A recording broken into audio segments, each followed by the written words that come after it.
სიღარიბით, შიშით, იმედგაცრუებით დაღლილი ხალხისთვის ბევრად მარტივია გაბრაზდეს მტერზე, რომელიც ტრადიციებს გვართმევს, ვიდრე დაითვალოს, რამდენი პროცენტით გაუძვირდა სურსათი და ვინ არის ამაზე პასუხისმგებელი.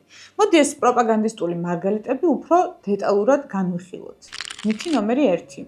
ევროპა გვაიძულებს ერთსქესიანი ქორწინების ლეგალიზებას, ქართველი კაცები მასობრივად დაქორწინდებიან ერთმანეთზე და ჩვენი ტრადიციები განადგურდება. რეალობა. ევროკავშირი წევრ ქვეყნებს და მით უმეტეს კანდიდატ ქვეყნებს არ ავალდებულებს, რომ ერთსქესიანი ქორწინება შემოიღონ.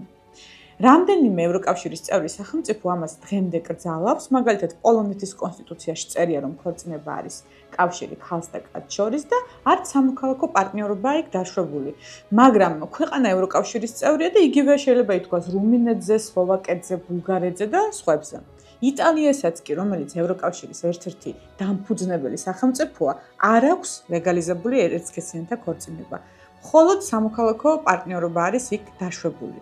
სინამდვილეში საქართველომ უკვე მიიღო ანტიდისკრიმინაციული კანონი, ჯერ კიდევ 2014 წელს, რომელიც ქუიარების უფლებებსაც იცავს მათ შორის და რა მოხდა, არანაირი მასობრივი გეი ქორწინებები არ დაწყებულა და ერთსქესიანთა ქორწინება დღემდე აკრძალულია. ევროკავშირის მოთხოვნა არის მხოლოდ ის, რომ საქართველომ არ მიიღოს რეპრესიული კანონმდებლობა, რომელიც არღვევს ადამიანის უფლებებს ან ამწვავებს სიძულვილს. LGBTQ ადამიანების უფლებების აღიარება ქართველებს სექსუალური ორიენტაციის შეცვლას ვერ აიძულებს.